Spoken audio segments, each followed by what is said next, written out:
Final Fantasy VII Rebirth has a lot of interesting mechanics. I'm going to be looking at the ones that are straight out of a fantasy and the ones that should be taking their final breath.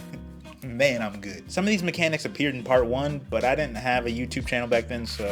Also, I'm not evaluating the entire game, just individual mechanics. I've been playing Final Fantasy games since I was a wee lad hundreds of years ago, and just like the original, this game has one of my favorite mechanics of all time. But we'll start with the most anticipated change from Remake to Rebirth.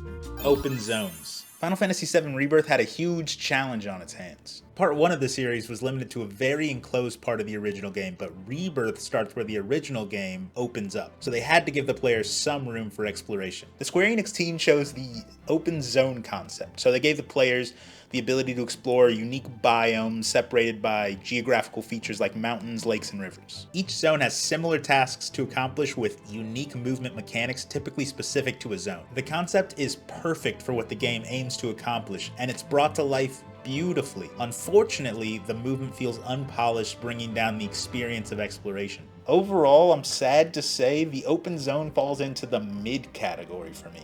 Every zone has a distinct and beautiful aesthetic. Combine that with a new OST that always matches the vibe of the zone, and it's hard not to get excited when you take those first steps in. You can immediately see a variety of natural and man-made structures that make you want to explore, but it's a trick every time. The moment you step over a rock or jump down from a ledge, clunky. Your momentum doesn't carry, there's no jump button, so you just sprint into obstacles to see if Cloud and the crew will choose to climb it or not, and anytime you have to climb up or down anything, which is very often, you will always be met with a super duper slowdown. They introduce a bunch of different movement mechanics, and guess what? Clunky. And of course we can't forget chocobos. Every zone has a different type of chocobo with their own unique movement mechanics. And guess how that is? Clunky. Nah, chocobos are actually pretty fun to ride. You can drift on them, which is sick. So it looks like there's some carryover between the FF universes. But another notable thing about chocobos, clunky. They slow down if you hit a rock, they struggle to change elevation, and they're pretty difficult to maneuver. You're definitely better off just sticking to the main path. The most obvious fix for these resources isn't always the easiest one. I understand that resources are limited, but if you are going to include exploration as broad as this game has, you need to make movement feel good. Buttery, even. If movement feels bad, then more exploration is bad. It's as simple as that. Either remove the obstacles that detract from the fluidity of the movement, make the movement more fluid, or limit the exploration in the game. And if the choice is to make the exploration more fun and fluid, then build on the mechanics that are introduced in every zone instead of making them zone specific. For example, certain party members have certain advantages in exploration. Like Barrett, because of his irresponsible gun arm prosthetic, he can always shoot unreachable objects. In an ideal world, you should be able to switch between party members at will and use their abilities. You also get some other travel mechanics for certain zones, like grappling hooks. And as I said earlier, the chocobos have unique mechanics depending on the zone. Stacking these mechanics would make for some interesting puzzles, and just like in many other games, it would give players a reason to travel back to past zones to find treasures they might have been unable to access prior. The truth is, I was honestly super psyched to explore Final Fantasy VII Rebirth's open world, because as a child, I grew up in a room under a staircase that my adoptive parents locked me in because they were afraid that I was different and I might use my magical powers. And so my only access to exploration in the outside world was through Final Fantasy's original game.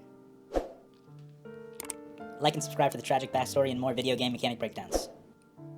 The open zone concept, in spite of its flaws, created an opportunity for Final Fantasy VII Rebirth to implement an interesting system to handle side content. Side content is tricky. It's contentious, some people hate it, and some people love it. Side content is like filler anime. It's definitely not required to get the full story, and you can finish the game without it. But if you're enjoying your time in the world, why not enjoy some dumb offshoot adventures? Where anime filler differs from side content is that some games, the side content is so good, you don't even really play the main storyline. But if you skip canon to watch filler, then stop watching the video, go to the bathroom, look in the mirror. What do you see? You see a psychopath. Anyway, side content. Side content can come in many different forms. It can come in hidden bosses, secret quests, dungeons, and tons of other stuff. Final Fantasy, it's mainly 4 different things. It could be a one-off side quest or minigame. The side quest or minigame could be a part of a larger side story that unravels throughout the game. There's a battle simulator with challenging combat challenges, and there are tasks that function independently from each other but are recurring, like activating a tower or finding a Maka spring.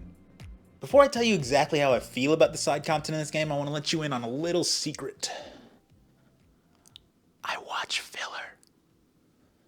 That being said, the side content in Final Fantasy VII Rebirth is awesome, if not a bit overdone, but it has one noticeable blemish. There are a lot of minigames. Some are better than others, to be honest. Some are one and done, and they got a card game built in that's called Queen's Blood. I'm not saying that it's Gwent, but I wouldn't be surprised if Square released a standalone version.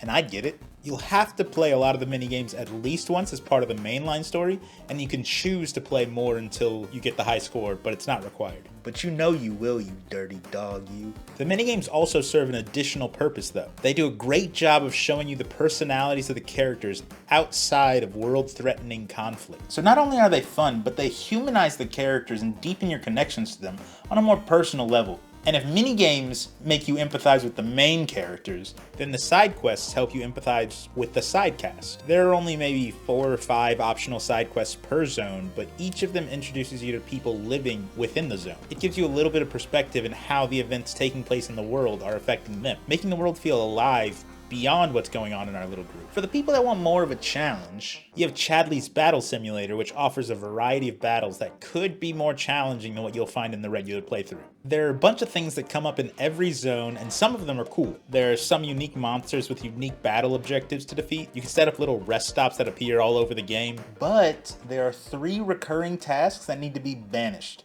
And not just from Final Fantasy VII, but from all games. Caches, life springs, and towers. Caches are small areas with 2 or 3 chests to find. You're not fooling anyone, Square. We know you made caches so you don't have to hide chests around the open world. This seems like a lazy way to deter players from exploration. If you know for sure no treasure's hidden around the map, then there's no real reason to explore. Just hide the treasure around the map, and of course some people will miss it, but that's part of the fun.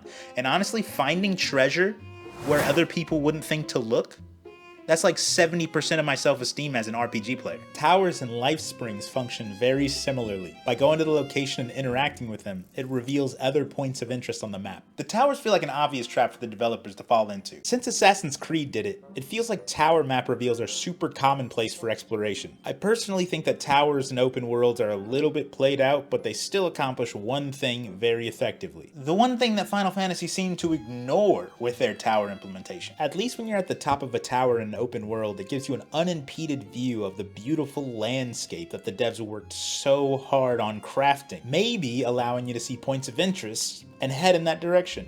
Oh, but Final Fantasy. Let's make towers and completely forget about the views we worked so hard on. In fact, we'll put the activation point at the bottom of some of the towers so there's no need to climb them. And for the ones that they do have to climb, let's make the climbing extremely boring. See the open zone mechanic review. Life springs mechanically function the same as towers. You show up, wave your Pokedex around, small map review. I say we get rid of the towers completely and we remove all functionality from the life springs, but keep them around because they look cool and they're surrounded by materials to collect. They can just be a neat thing for players to stumble upon while they're exploring. As for the map reveal, if you remove caches, towers, and life springs, there aren't that many points of interest left to find on the map. And none of the zones are that big. So why not just reveal the interesting things as you explore the map?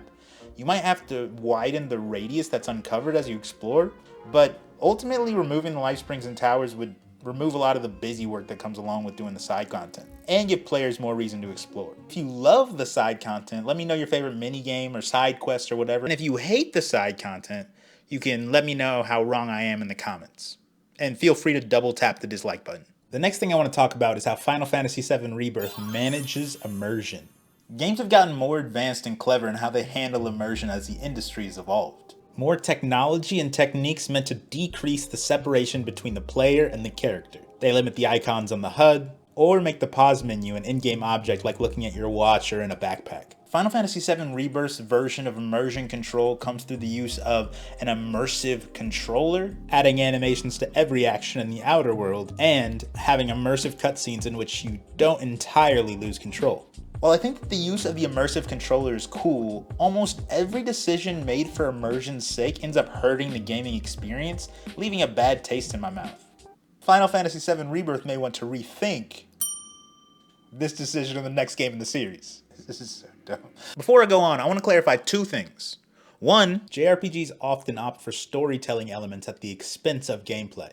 So long, drawn-out, unskippable cutscenes is not unheard of, and I love that. Some of the choices in the game just go beyond prioritizing story. And two, I'm not positive that all of these things were added with the explicit purpose of increasing immersion. But I wanted to speak about them because they have a huge impact on the gaming experience. And immersion seemed like the most likely reason behind some of these choices. That being said, there are dozens of repeating animations that entirely remove your control from the character. The animations are short, but when you have to do them 30, 40, 50 times, it has the exact opposite of the intended effect. It breaks you out of the immersion of the game when you lose control of your character. Either make my boy teleport in and out of this vehicle, or dramatically cut down on the time between me summoning the car and me being able to drive it. Same goes for every other animation. Decrease the time between me pressing the button to do the thing and the thing being completed. Sometimes you have to hold down the button or press the button a couple times. And I want to be clear, this is actual gameplay footage, not slowed down, actual footage of a task that you have to do multiple times in every zone. But that's not immersive or fun. Just make the action quicker and I'll be happy. The same applies to limiting the control of your character. This isn't exclusive to Final Fantasy. Games should just stop doing this in general, in my opinion. You should never force a character to walk around during what amounts to an interactive cutscene. And Final Fantasy does this a lot. It feels bad. It lets the developers drag out dialogue without people complaining about cutscenes being too long, but forcing people to interact during the cutscene doesn't solve the problem. The solution is better writing. If there's something that needs to be said, but it's gonna be too long or boring to fit in a cutscene, then you need to condense it to make it manageable for a cutscene. Easier said than done, but not impossible. Now moving on to the immersive controllers. I know that this is rapidly advancing technology, so any issues with this kind of feels like we should cut some slack. Some of the mechanics are pretty cool, and I think they fulfill the intention, but some others need work. Like sometimes when you're playing a mini game, you can both use the gyro functionality of the controller and the joystick. What this inevitably leads to is you using the joystick, but not knowing that the gyro functionality is on, and then the controls just feel really bad until you realize and then you turn it off. If you use the gyro control, well, damn, I didn't even think you existed. The audio coming through the controller in some moments was a really cool surprise for me. I give it a thumbs up. It actually does feel like I'm talking to Chadley through the Pokédex thing. Confirmed. Data received. As for the adaptive triggers, for some actions they'll increase the weight needed to press the triggers, and for me this was hit or miss. Sometimes it does feel like it adds to the weight of the situation when you actually have to flex those finger biceps to do something. Other times, it's entirely unnecessary and I feel like I need to start doing finger curls to complete the task. So for the immersive control, in general, I enjoyed it. Even the stuff I didn't really like, I'm glad they're doing it because that's how you kind of get better with it. So yeah, I'm looking forward to seeing where this goes. If there's someone out there that can justify the use of these game-slowing animations and mechanics, please let me know. I'd be happy to hear a new perspective. And anyone that has thoughts on the immersive controller, I'd be interested in that as well. This is probably the most I've ever interacted with it. Moving on to probably the most complicated mechanic in the game, combat. Video game combat typically falls on a spectrum between two things. What I'll call reactive strategy and challenging execution. For all the fighting game evangelists out there, I know that no game is 100% mechanical and fighting games require strategy too, so chill. I'm just saying, a 5-year-old can beat a chess grandmaster if he has Magnus Carlsen telling him what to do. Same goes for most turn-based RPGs or real-time strategy games. On the opposite end, Michael Jordan could be coaching you from the sideline. You could have been playing basketball your whole life, watched the game film, looked into your opponent's weaknesses, but you're still getting cooked in a 1v1 against an average NBA player. Same goes for fighting games. Reactive strategy is usually at odds with challenging execution and video game combat, because reactive strategy takes some kind of time to consider your next move. Difficult execution requires some kind of time pressure, like reaction time. Final Fantasy VII Rebirth is trying the impossible. They don't want a balance of mechanical complexity and strategy. No. They want to maximize both. They attempted this by creating a super complex combat system with many moving parts. I'm going to break it down as simply as I possibly can. Enemies have phases and your goal is to push them through these phases. You find their weakness, you exploit their weakness to pressure them, While the enemy is pressured, you increase the pressure until they become staggered. Once staggered, the enemy is vulnerable, won't attack, and will take more damage. So while you're monitoring your enemy's stagger meter, you also have plenty of your own gauges to keep track of. Of course, you need to monitor your HP and MP, but just as important is your ATB gauge, which lets you use abilities like spells, skills, or even items. ATB charges slowly over time, or when you attack or parry an attack. Your limit gauge allows you to use a powerful attack when it's filled and is charged when you take damage. And finally, your synergy charges.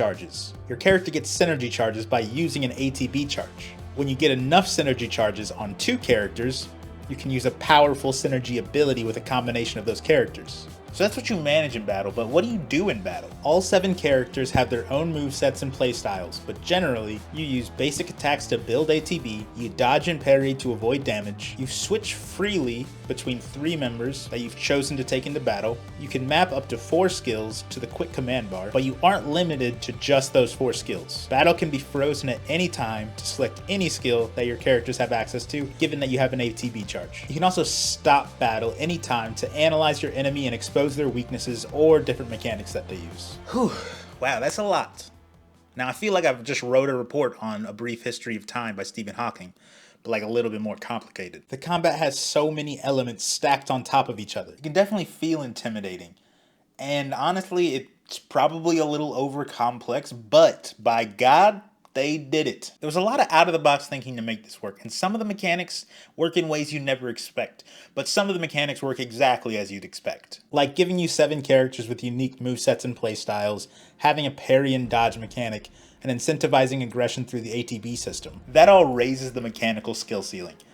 And allowing players to slow down, analyze their foes, and take the time to choose an ability in the heat of battle, and having a variety of enemies with different weaknesses and attacks. That increases the strategic depth, but the genius is in the mechanics that make these two opposite things flow together cohesively. Some of the enemy weaknesses are execution dependent. For example, some enemies will only be pressured by being parried or dodged. Sometimes enemies will be pressured after using a specific move, meaning you'll have to figure out how to deal with the move and be in a position to take advantage of their vulnerability. So mid-battle you can slow down to strategize, but your strategy will rely on your ability to execute a mechanical skill. And probably the crowning jewel of the entire combat system is the enemy life cycles. The pressuring and stagger system is the key to all of the combat, and it's pulling way more weight than may appear at first glance. By giving each enemy 3 distinct phases, you exponentially increase the variety of enemies. Maybe 2 enemies are both pressured by fire, so they have the same first phase, but when enemy 1 is hit by fire, they'll put up a defense, and when enemy 2 is hit by fire, they'll become enraged, and they'll both become pressured afterward. They can also change the amount of time an enemy is pressured, which means you have to be in the right position to take advantage of the vulnerability. This requires both strategy and mechanical skill. And when paired with the ATB system, the 3 phases become even more strategic. Should you use an ATB charge or a limit to increase the stagger gauge while the enemy is pressured? Or should you save them to unleash a more powerful combo when the enemy is staggered? But you might need to heal as well. Should you use a charge on healing when the enemy is almost staggered? That one decision puts you in a situation where you could either risk it and end the battle early if you can possibly stagger them, or heal and risk the battle going on longer. It just adds a lot of strategic complexity. The way all these mechanics work together, it feels like a game of Jenga that's going on way longer than anyone expected. Everybody's looking at it like it should collapse, but by some sort of sorcery, it's as sturdy as Danny DeVito. The only issue with the combat system that I have is that because it's so complex, they try to explain each part individually, and that can be super daunting. It may be a necessary evil though, because I think that all of this complexity seems required to pull off what they were going for. When you finally start to get the hang of it, and it takes some time for sure, the flow and epic animations will have you feeling like a proper hero. Hand in hand with the combat in any game is the next mechanic I want to talk about, progression. There are as many progression systems in games as there are actors that you didn't know were British. Fun fact, all actors are British. Everything from simple preset leveling up to complicated skill trees that require regular player intervention and manual allocation. In Final Fantasy VII Rebirth, your character's progression is broken into 3 systems. You can earn skills and stats from mastering specific weapons. You can also upgrade your character through a system called the Folio system, which is a little complicated, but essentially you gain skill points through various activities, and you can apply them to earn abilities, synergy abilities, or stat boosts on a character by character basis. And these skill nodes rewards are unlocked through a shared experience bar called Party Level. And finally, on top of that, you have the simple preset levels that you gain as you progress through the game. I don't have a ton to say about the progression system, but it doesn't really work for me. Progression needs to do one of three things: give you something to look forward to, impact the way you play, or make you feel more powerful in a meaningful way, ideally all three.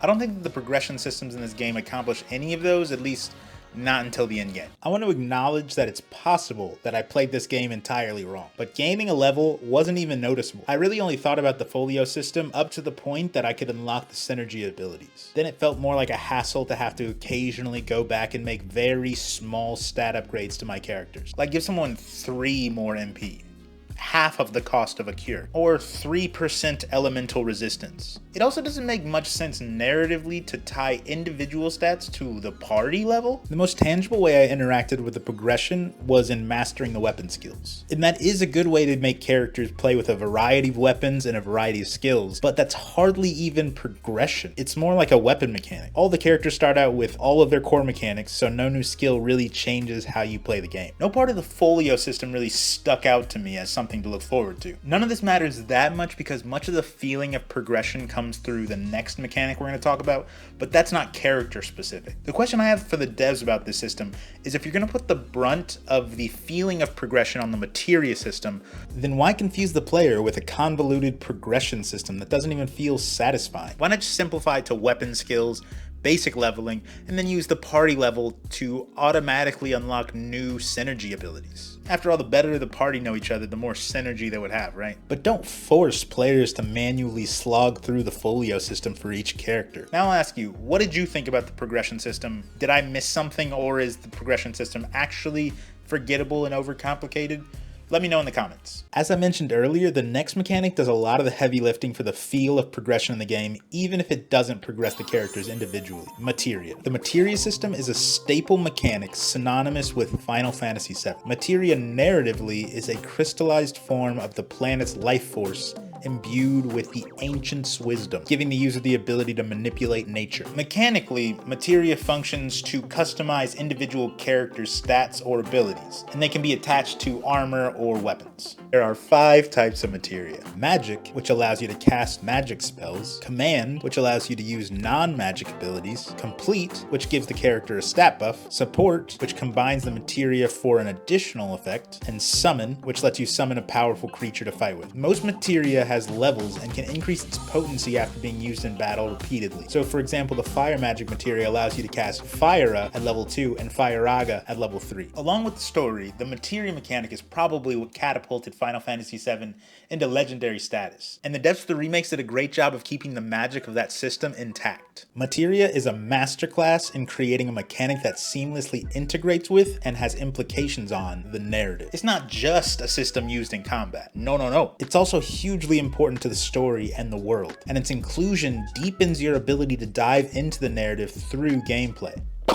Mind-blowing. The result of the Materia system is that every character is flexible. While they all have different stats that make them excel at certain roles, no one is stuck in any role.